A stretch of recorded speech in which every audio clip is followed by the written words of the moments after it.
क्या डर था राजा जनक को। सीता स्वयंवर का निमंत्रण नहीं दिया राजा दशरथ को। जनकपुरी में जब सीता स्वयंवर का आयोजन हुआ तो राजा जनक ने देश विदेश के राजाओं को निमंत्रित किया, सबको उस स्वयंवर के लिए बुलाया, परंतु राजा दशरथ या अयोध्या के किसी व्यक्ति को स्वयंवर का निमंत्रण नहीं दिया। इसका कारण कोई आपसी बैर नहीं था, अपितु एक ऐसी घटना थी जिससे राजा जनक को डर था कि कहीं फिर से वही हुआ तो क्या होगा। क्यों निमंत्रण नहीं दिया राजा जनक ने राजा दशरथ को। एक बार राजा जनक के शासनकाल में एक व्यक्ति का विवाह हुआ। विवाह के बाद वह पहली बार सज संवरकर अपनी ससुराल को जा रहा था। कुछ दूर जाने पर रास्ते में एक जगह उसको दलदल मिला। उसने थोड़ा पास जाकर देखा तो उसमें एक गाय फंसी हुई थी, जो शायद फंसे फंसे मरने की दशा में आ गई थी। उस व्यक्ति ने उसको देखा तो उसके मन में गाय को बचाने का ख्याल आया, परंतु दूसरे ही क्षण मन में एक और विचार आया। उसने सोचा, ये गाय तो कुछ देर में मरने वाली ही है। अगर मैं इसको यहाँ से बाहर निकालने इस दलदल में घुसा तो मेरे कपड़े तथा जूते खराब हो जाएंगे और मैं अपनी ससुराल में ऐसी हालत में कैसे जा पाऊंगा। ये सोचकर वह गाय के ऊपर पैर रखकर आगे बढ़ गया। जैसे ही वह आगे बढ़ा, गाय ने जब उसे जाते हुए देखा तो उस व्यक्ति को शाप दिया कि जिसके लिए तू जा रहा है उसे देख नहीं पाएगा। यदि तू उसे देखेगा भी तो वह तत्काल ही मृत्यु को प्राप्त हो जाएगी। ये कहकर कुछ ही क्षण में गाय के प्राण निकल गए। उस शाप को सुनकर वह व्यक्ति दुविधा में फंस गया। उसे अपने किए पर बहुत पछतावा हो रहा था, परंतु अब कुछ नहीं हो सकता। जो होना था वो हो गया। अब वह व्यक्ति गौशाप से मुक्त होने का विचार करने लगा। मन में बहुत बड़ा बोझ लिए वह ससुराल पहुंचा।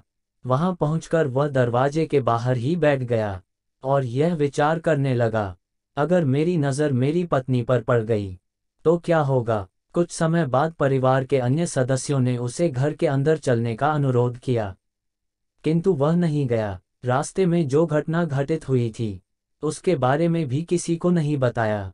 उसके दिमाग में तो गाय के द्वारा दिया गया श्राप बार बार गूंज रहा था। जब उसकी पत्नी को उसके घर के अंदर न आने की बात पता चली तो उसने अपने घर वालों से कहा कि चलो, मैं ही चलकर उन्हें घर के अंदर लेकर आती हूँ।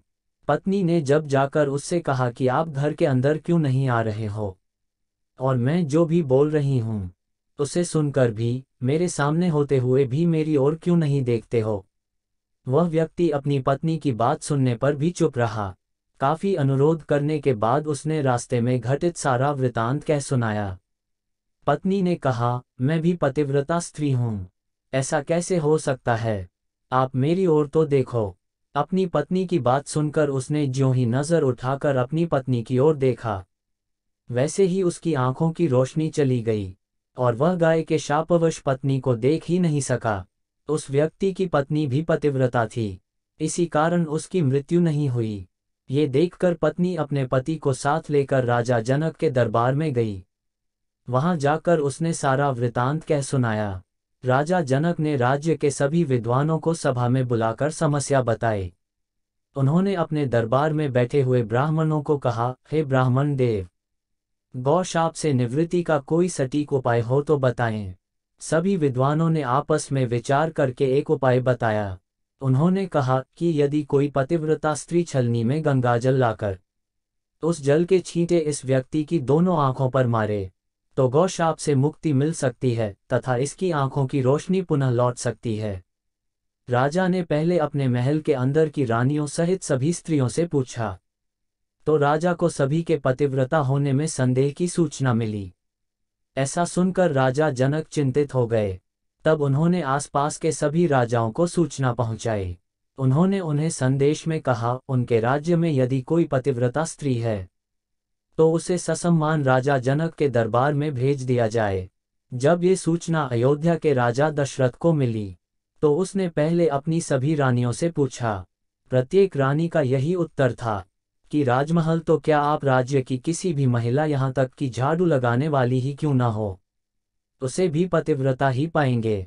राजा दशरथ को इस समय अपने राज्य की महिलाओं पर आश्चर्य हुआ और उन्होंने अपने राज्य की सबसे निम्न कार्य के अनुरूप मानी जाने वाली सफाई करने वाली को बुलाया। उस महिला से राजा दशरथ ने सम्मानपूर्वक पतिव्रता होने के बारे में पूछा, तो उस महिला ने स्वीकृति में सिर हिला दिया। तब राजा ने ये दिखाने कर लिए कि अयोध्या का राज्य सबसे उत्तम है। उस महिला को ही राज सम्मान के साथ जनकपुर को भेज दिया। राजा जनक ने उस महिला का पूर्ण राजसी ठाठ बात से स्वागत सम्मान किया। तब राजा ने उस महिला को समस्या बताई, साथ ही ब्राह्मणों द्वारा जो उपाय बताया गया था वो भी बताया। महिला ने राजा को उस कार्य को करने की स्वीकृति दे दी। अगले दिन महिला छलनी लेकर गंगा किनारे गई। वहां पहुंचकर उसने प्रार्थना की, हे गंगा माता, यदि मैं पूर्ण पतिव्रता हूँ, यदि मैंने अपने तन और मन से अपनी पति को ही परमेश्वर माना हो, तो गंगाजल की एक बूंद भी छलनी से नीचे नहीं गिरनी चाहिए। ऐसी प्रार्थना करके जब उसने गंगाजल को छलनी में भरा तो जल की एक बूंद भी नीचे नहीं गिरी। ये पवित्र गंगाजल कहीं रास्ते में छलक कर नीचे न गिर जाए, ये सोचकर उसने थोड़ा सा गंगाजल नदी में ही गिरा दिया और पानी से भरी छलनी को लेकर राजदरबार में आ पहुंची। राजा और दरबार में उपस्थित सभी नर नारी ये दृश्य देख आश्चर्यचकित रह गए। तब उस महिला को ही उस व्यक्ति की आंखों पर छींटे मारने का अनुरोध किया गया। उसने ज्यों ही गंगाजल के छींटे उस व्यक्ति की आंखों पर मारे, त्यों ही उसके आंखों की रोशनी वापस आ गई। ये देखकर दरबार में उपस्थित लोग बहुत ही प्रसन्न हुए। तब उस महिला को पूरे राजसम्मान के साथ पारितोषिक दिया गया। जब उस महिला ने अपने राज्य को वापस जाने की अनुमति मांगी, तो राजा जनक ने अनुमति देते हुए जिज्ञासावश उस महिला से उसकी जाति के बारे में पूछा। तब उस महिला द्वारा बताए जाने पर राजा आश्चर्यचकित हो गए। यही कारण था कि सीता स्वयंवर के समय राजा ने सोचा कि जिस राज्य की सफाई करने वाली इतनी पतिव्रता है, तो उसका पति कितना शक्तिशाली होगा।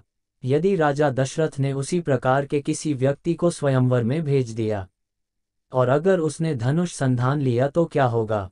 राजकुमारी किसी निम्न श्रेणी के व्यक्ति को न वर ले। यही सोचकर अयोध्या नरेश राजा जनक ने राजा जनक को निमंत्रण नहीं भेजा, किंतु विधाता की लेखनी को कोई आज तक टाल सका है। वही हुआ जो होना था।